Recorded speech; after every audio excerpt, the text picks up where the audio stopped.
and I didn't know any different. Like, I didn't know, that's what my life revolved around. And, you know, I flew out here to get help, and, you know, here I am. Sean, let me go back.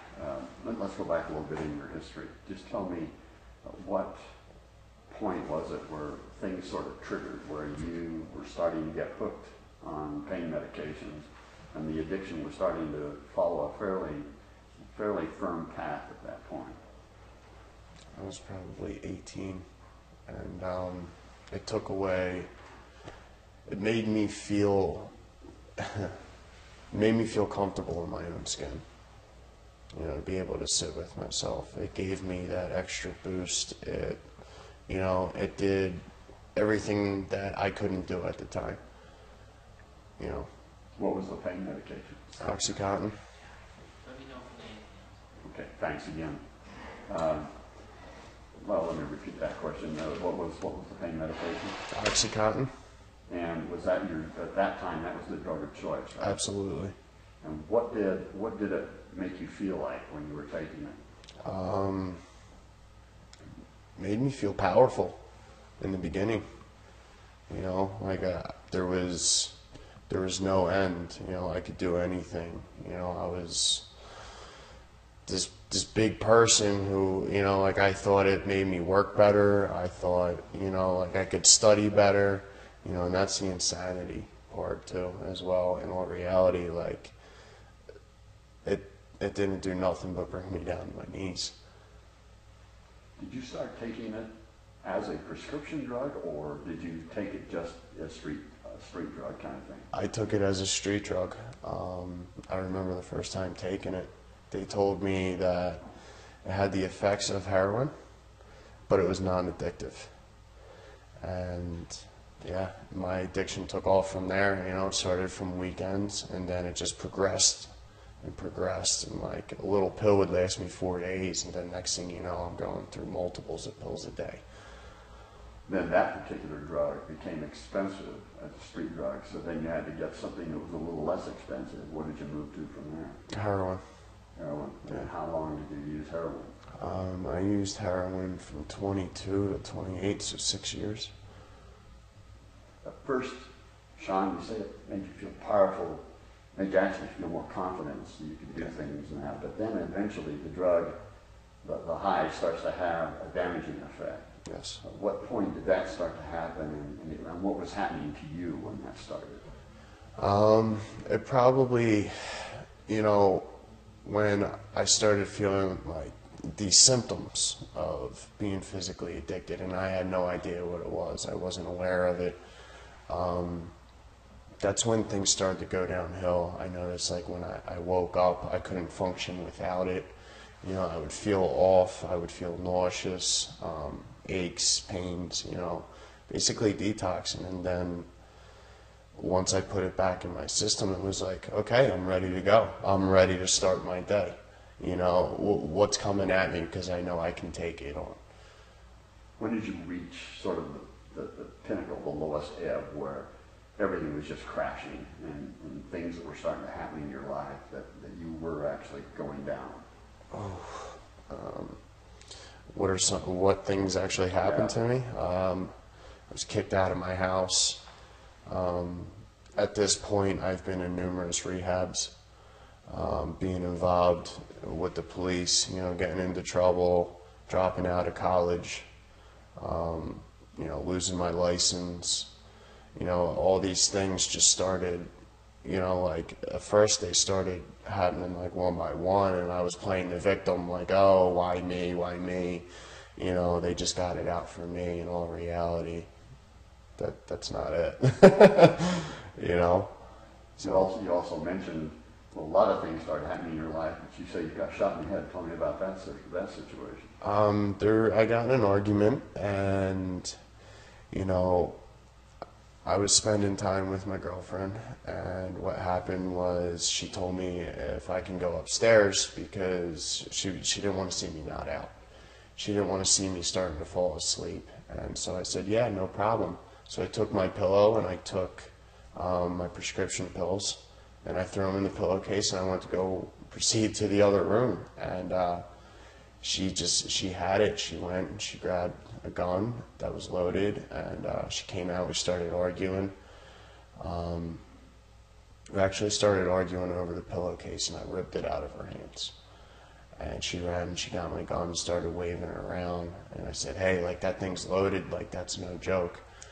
And she still continued to do it. So I locked myself in the bathroom, and I was kneeling down to look into the pillowcase because of the argument. The top popped open, so I wanted to make sure that my drugs were still all there. And while I was doing that, while I was kneeling down, she told me to watch out. I said, what? And she let a shot off, and it went through the bathroom door, grazed me in the back of the head. And you said at that point that was kind of a wake-up bullet, so to speak. Yeah. And what happened after that? You know, I went to the hospital, and, you know, like, this is the sick part. In the hospital, I'm still doing drugs. I'm still taking pills. I'm still sniffing pills, you know, before they even see me. And, you know, they stapled me. They put 6 staples in the back of my head. I got released, and I went back there, and I fell asleep, and I woke up, and I called my mom, and, you know, I explained to her, I'm like, I can't do this anymore. Like, I need help. You know, and my family got together and they found this place. And next thing you know, next week I was on the plane, and here I am. Now you are actually working here. Yes. At the Journey Center as a staff member, doing something you wanted to do to impart to others the lessons you've learned in life, that might help them as well. So that's basically what you do here. Yeah. That's pretty therapeutic in and of itself, I would assume. It is. It's not just a job, you know, like, it's awesome for my recovery, and I love it. You know, like, I come in, I get to, you know, be on the floor with other guests as well, you know, because I've been there. You know, I can relate to them, and that's what, you know, if I can help them with anything, you know, and I especially understand it, like, that makes my day. You know, that's it. I couldn't ask for much more. You are, though, still consider yourself a recovering addict. Absolutely. And still tempted when you see, if you ever confronted with pills, or pills are in your vision or in your sight, what happens at that point? You know, I don't put myself in them positions. You know, in them situations, like, if I do, I check my motive, one. You know, do I have a good reason for being there? You know, like, why am I there? Like, if it's just to entertain me, then, you know, like, there's really not a good motive. If there is, you know, like, I remove myself, and that's it. And it doesn't, like, today, I can say for today, it doesn't trigger me. You know, I find nothing about drugs or alcohol appealing. You know, like, I lived that life, and now it's time for me to move on, because I know what it did to me. And I see it on a daily basis here at work, what it has done to other people. When you look back to where you were 3 years ago, and where you are now, how would you compare the difference? Night and day. I didn't know who I was. I couldn't sit with myself. You know, today I can sit with myself, and by that I mean in my own skin. You know, it's okay to be who I am today, and I'm okay with that. You know, I don't have to act to try to impress anyone. This is me, and this is what you get. One of the focuses of our story, or the main focus of our story today, is to look at a new painkiller drug that's pending approval by the FDA right now, that is something that lasts longer. One pill lasts longer, and it's a powerful drug. Some have described it 10 times more powerful than some of the more potent painkillers. Does that worry you to have something like that come out on the market? Yes, it has, absolutely. You know, I think it's going to be OxyContin all over again. You know, and people are going to abuse it, and it's going to hit the streets, absolutely. You know, and then there's going to be people who actually need it for legitimate pain, you know, but you have people, you know, like me, that abuse stuff like that. Okay, Sean, very good interview. You're great on camera. I don't know what you're worried. If you're worried about it, you didn't need to worry about it. Yeah, it was.